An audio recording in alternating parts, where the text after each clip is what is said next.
आप देख रहे हैं न्यूज 18 अपडेट और आपके साथ मैं हूं विवेक। और बिहार की सियासत की इस वक्त की सबसे बड़ी खबर हम आपको बताने जा रहे हैं। मुख्यमंत्री से मिलने तेजस्वी यादव पहुंचे हैं।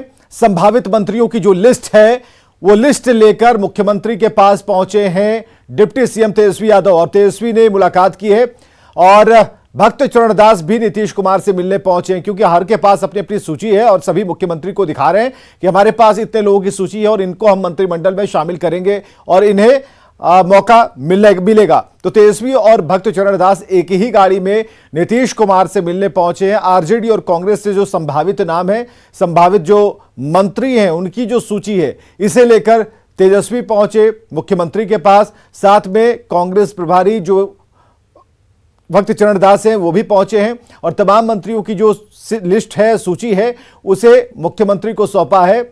सीएम नीतीश, तेजस्वी और भक्त चरणदास के बीच चर्चा चल रही है। रवि नारायण हमारे साथ बने हुए। रवि, अपनी अपनी लिस्ट लेकर नीतीश से मिलना हुआ, कितने बजे का वक्त है जब राजभवन जाएंगे? रवि जी बिल्कुल, देखिए अभी सीधी तस्वीरें आपको दिखाते हैं कि तेजस्वी यादव जो हैं वो और साथ में भक्त चरणदास दोनों के दोनों जो हैं वो मुख्यमंत्री के एक अन्य मार्ग यहाँ पे पहुँचे हैं और यहाँ से तमाम जो संभावित मंत्रियों की जो सूची है वो मुख्यमंत्री को सौंपा है और उनसे चर्चाएं चल रही हैं। देखिए अभी तक जो कयास लगाए जा रहे थे कि कौन मंत्री बनेगा, तमाम मंत्रियों के एक ढंग से कहें तो कि विवेक किस्मत जो है वो लिफाफे में बंद हो गई है और नीतीश कुमार को यहाँ पे दे दी गई है। माना जा रहा है कि अभी से थोड़ी देर में जब नीतीश कुमार के साथ बातचीत चलेगी, तमाम मंत्रियों पर बातचीत होगी और उसके बाद मुख्यमंत्री अपने साथ तेजस्वी यादव और भक्त चरणदास को ले करके यहाँ से राजभवन की ओर निकलेंगे और वहाँ राजभवन में राज्यपाल को सौंपा जाएगा तमाम लिस्ट। कल 4:30 बजे जब यहाँ पे शपथ ग्रहण होना है, उससे पहले मंत्रियों को लेकर के तमाम जो बातें थी, तमाम जो कयास लगाए जा रहे थे, सब के सब सूचीबद्ध कर लिए गए हैं और राज्यपाल को आज ही शाम को कांग्रेस में भारी नाराजगी देखी जा रही है कुछ देर पहले, क्योंकि जो कार्यकर्ता हैं वो खुश नहीं है कि इतने ही नंबर पर आप सिमट गए,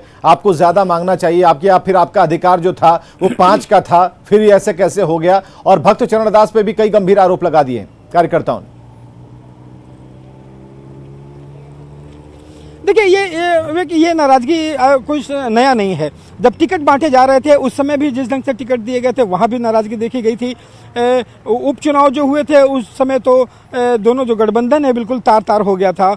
लेकिन जब मंत्रिमंडल का जो विस्तार हो रहा है नया, जब सरकार जो बदली है, तो कार्यकर्ताओं का यही कहना है कि हर समय जो है कांग्रेस क्यों पीछे रह जाती है, तब जबकि इसके पास 19 विधायक हैं यहाँ पे, जब उनके विधायक हैं और इतनी बड़ी जब संख्या है तो उसमें कम से कम 4 जो मंत्रालय हैं वो कांग्रेस को मिलने ही चाहिए थे। हालांकि जो जानकारियां निकल करके साफ आ रही हैं, जो भक्त चरणदास ने कहा है कि 2 मंत्री फिलहाल जो हैं वो मंत्री पद की शपथ लेंगे और 1 मंत्रालय जो है वो बाद में शपथ लिया जा सकता है अगले विस्तार में। तो इसे लेकर के कांग्रेस के बीच नाराजगी है।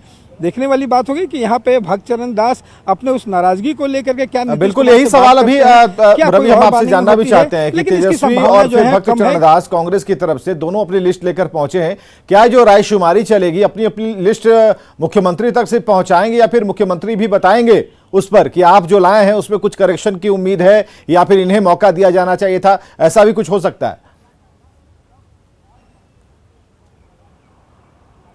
देखिए एक बात तो जो निकल करके साफ आई है कि मुख्यमंत्री ने पहले भी तेजस्वी को एक ढंग से एक बात ज़रूर कही थी, जो सूत्रों के हिसाब से जानकारी मिली है कि मंत्रालय उन्हीं लोगों को दिया जाए जो कम से कम साफ छवि के हों, जो अच्छे मतलब कहीं से दागदार ना हो, जिस पर सवाल खड़े नहीं हुए, इसका ख्याल ज़रूर रखा जाना चाहिए। अब जब कांग्रेस और तेजस्वी दोनों अपने लिस्ट जो है नीतीश कुमार को सौंपेंगे तो अमूमन इसमें जो बदलाव है वो बहुत कम ही होते हैं। हालांकि कोई ऐसा चेहरा जिसे लाने के बाद सरकार में कोई सवाल खड़ा हो सके, ऐसे चेहरों पर नीतीश कुमार ज़रूर कहेंगे कि अगर बदला जा सकता है तो बदले, लेकिन इसकी संभावना कम रहती है। अगर कांग्रेस की अगर बात करें तो यहाँ पे तेजस्वी से और सोनिया गांधी में तमाम बातें हो गई हैं, तो ऐसा नहीं लगता है कि कांग्रेस में कोई बड़ा बदलाव दिखाई पड़ेगा। जी बिल्कुल रवि, आप नजर बनाकर रखिए। बहुत बहुत शुक्रिया। संभावित मंत्रियों की लिस्ट तैयार और कांग्रेस की तरफ से और खासकर तेजस्वी दोनों ही लिस्ट लेकर पहुंचे हैं और पहले से ही जैसा कि मुख्यमंत्री ने बताया, रवि बता रहे थे कि मुख्यमंत्री ने पहले ही तेजस्वी को समझाया भी था कि सूची ऐसी तैयार कीजिएगा जिनके ऊपर कोई दाग न कोई मामला ना हो और इसका ख्याल बेहतर तरीके से आप रखिएगा। तो तो एक संदेश मुख्यमंत्री की तरफ से एक सुझाव भी था और पूरी तरीके से जो रूपरेखा तय की गई है उन नामों को लेकर, संभावित चेहरों को लेकर, उस पर गहनता से विमर्श के बाद ही ये दोनों पार्टियां अपनी अपनी लिस्ट लेकर मुख्यमंत्री तक पहुंचे हैं। और सूत्रों के हवाले से खबर आ रही है कि आज मुख्यमंत्री नीतीश कुमार राजभवन जाएंगे और तेजस्वी भी उनके साथ राजभवन जाएंगे। अवध बिहारी चौधरी बनेंगे स्पीकर। एक बड़ी खबर हम आपको बता रहे हैं सूत्रों के हवाले से। तेजस्वी और नीतीश दोनों राजभवन जाएंगे और जो खबर आ रही है उसमें अवध बिहारी चौधरी स्पीकर बनेंगे, तेज प्रताप चंद्रशेखर ये मंत्री बनेंगे और इसके अलावा आलोक मेहता, सुनील सिंह को भी मंत्री बनाया जाएगा। सुधाकर सिंह का नाम है, कुमार सर्वजीत का नाम है, सौरभ कुमार का भी नाम इस लिस्ट में है और इसके साथ ललित यादव भी, भाई वीरेंद्र का भी नाम है, रामानंद यादव भी हैं, अनीता देवी, समीर महासेठ, अख्तरुल इस्लाम शाहीन, कार्तिकेय कुमार, राहुल तिवारी ये सभी आरजेडी खेमे से मंत्री, संभावित मंत्रियों की सूची में हैं। नए सरकार के गठन के बाद मंत्रिमंडल की जो तस्वीरें हैं वो लगभग साफ हो गई हैं। आपको बता दें कि जो नया मंत्रिमंडल गठन को लेकर के जो लगातार उठापटक चल रहा था उसे लेकर के अब स्थितियां जो हैं वो साफ होने लगी है। अगर आरजेडी की बात करें तो आरजेडी के तरफ से कई चेहरे हैं जो मंत्री के पद के लिए जो है वो सबसे बड़े दावेदार माने जा रहे हैं। और नए मंत्रिमंडल की अगर बात करें तो नए मंत्रिमंडल में, नए सरकार में आरजेडी का जो है वो दबदबा जो है वो कायम रहेगा, क्योंकि यहाँ से 15 से 16 जो विधायक है वो मंत्री बनाए जाएंगे। आरजेडी की तरफ से अगर कहें तो आलोक मेहता, तेज प्रताप यादव, अनीता कुमारी, चंद्रशेखर सिंह सहित लगभग 15 से 16 नाम ऐसे हैं जो मंत्री पद के सबसे बड़े दावेदार हैं और जिनकी मंत्रालय जो है वो पक्का माना जा रहा है। यहाँ से लगातार आज सुबह से जब जिन मंत्रियों को, जिन विधायकों को मंत्री बनना है उसे लेकर के तेजस्वी यादव लगातार लोगों से मिलते रहे, सब लोगों को बारी बारी से बुलाते रहे और संभावित तमाम विधायकों को तेजस्वी यहाँ ने वहाँ बुलाया और बुलाने के बाद सारे लोगों को निर्देश भी दिया कि अपने अपने विभागों की जो जिम्मेदारी है वो मजबूती से निभाएं और कहीं से सवाल खड़े नहीं हो। तो आपको बता दें कि कल जब शाम को राजभवन में तमाम विधायकों का जब मंत्रालय के शपथ लिया जाएगा उसके बाद तमाम जो मंत्री हैं, तमाम विधायक अपने अपने कार्यालय जो है जाएंगे और अपने अपने विभाग की जिम्मेदारियां जो हैं वो संभालना शुरू कर देंगे। कैमरा पर्सन दीपक के साथ रवि एस नारायण, न्यूज़ 18 पटना। और बड़ी खबर आ रही है, कल होगा नीतीश कैबिनेट का विस्तार। कल शाम 4:30 बजे शपथ ग्रहण है और नई सरकार का पहला मंत्रिमंडल विस्तार होगा। तो इस वक्त की सबसे बड़ी खबर, कल शाम 4:30 बजे नीतीश कैबिनेट का विस्तार होना है और खबर पक्की है, नई सरकार का यह पहला मंत्रिमंडल विस्तार होगा। तो इस वक्त की सबसे बड़ी खबर नीतीश कैबिनेट के विस्तार को लेकर, जब कल 4:30 बजे का वक्त होगा जब मंत्री शपथ लेंगे। बिहार की सियासत के लिए कल का दिन बेहद महत्वपूर्ण है, क्योंकि कल बिहार में नए मंत्रिमंडल का शपथ ग्रहण समारोह है और उसके लिए तैयारियां भी लगभग पूरी हो चुकी हैं। राज्यपाल फागू चौहान पद और गोपनीयता की सभी मंत्रियों को शपथ दिलाएंगे और उसके पहले जो तैयारी की जाती है कैटरिंग से लेकर के खाने पीने और उठने बैठने की, वो यहाँ पर राजभवन में इस वक्त की जा रही है। सरकार के स्तर पर भी सभी तैयारी हो चुकी है और दूसरी ओर जो महागठबंधन में जो सीटों के बंटवारे का फार्मूला है वो भी पहले ही तय हो चुका था। जदयू के पास जो सीटें हैं वही सीटें जदयू के पास बरकरार रहेंगी। उसके अलावा जो बीजेपी के पास जो सीटें दी गई थी वो सभी सीटें आरजेडी और कांग्रेस को दी जाएंगी। तो कल का दिन बेहद महत्वपूर्ण है बिहार की सियासत के लिए, क्योंकि एक साथ कई नए चेहरे भी मंत्री पद की शपथ लेंगे और कहा जा सकता है कि कल मुख्यमंत्री नीतीश कुमार और उप मुख्यमंत्री तेजस्वी यादव की पूरी टीम भी तैयार हो जाएगी। शैलेंद्र, न्यूज़ 18 पटना। पटना में कांग्रेस मुख्यालय सदाकत आश्रम में कांग्रेस कार्यकर्ताओं ने हंगामा खड़ा कर दिया। कांग्रेस आलाकमान की ओर से नीतीश मंत्रिमंडल में मंत्री पद के लिए 2 सीटों पर रजामंदी हुई और कांग्रेस कार्यकर्ताओं को यह रास नहीं आ रहा। सदाकत आश्रम में इस मामले को लेकर कांग्रेस कार्यकर्ताओं ने हंगामा किया। सदाकत आश्रम में कांग्रेस कार्यकर्ताओं ने बिहार प्रभारी भक्त चरण दास समेत दूसरे नेताओं को खूब खरी खोटी सुनाई।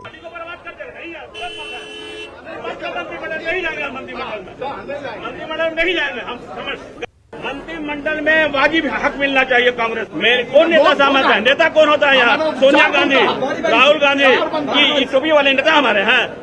नेता हमारे वर्कर है। नेता हमको 5 मेरा कोटा बनता, 5 मिलना चाहिए। और सबकी भारी 4 पर 1 है तो जोड़ लीजिए, आप ही जोड़ लीजिए।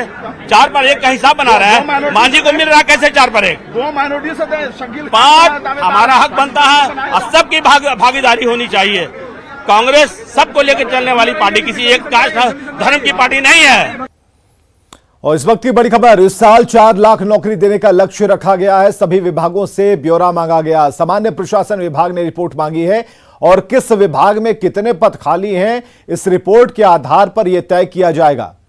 और रजनीश हमारे साथ सीधे जुड़ चुके हैं। रजनीश, क्या खबर है? बिल्कुल, देखिए, नई सरकार का गठन होते ही पूरी तरह से एक्शन में सरकार है और पहला जो प्रोजेक्ट है सरकार का वो नौकरी देना है। जाहिर है ये खबर आ रही है कि सामान्य प्रशासन विभाग ने अब पूरे बिहार के जो तमाम जिलाधिकारी हैं उनके साथ साथ सभी विभागों से ये रिक्तियां मांगी है कि आपके यहाँ कितनी रिक्तियां हैं और जो बहाली हुई है उनकी संख्या क्या है। महिलाओं की अलग रिक्तियां और पुरुष की अलग रिक्तियां जो है उसका पूरा ब्यौरा मांगा है। और साथ ही जो रिक्तियां हैं वो आयोग में कितने संख्या में भेजे गए हैं, तमाम चीजों की जानकारी मांगी गई है। यानी दिसंबर 2022 तक बहाली करने का लक्ष्य रखा गया है। सबसे पहले शिक्षा और स्वास्थ्य को प्राथमिकता दी जाएगी, उसके बाद तमाम जो विभाग हैं उसमें संविदा और अस्थायी रूप से जो है नौकरियां दी जाएगी, जिसको लेकर सरकार ने तैयारी शुरू कर दी है। विवेक, चलिए, बहुत बहुत शुक्रिया तमाम जानकारियों के लिए। तो अभी आज ही ध्वजारोहण के बाद नीतीश कुमार ने 10 नहीं बल्कि 20 लाख नौकरी की बात कही, रोजगार देने की बात कही।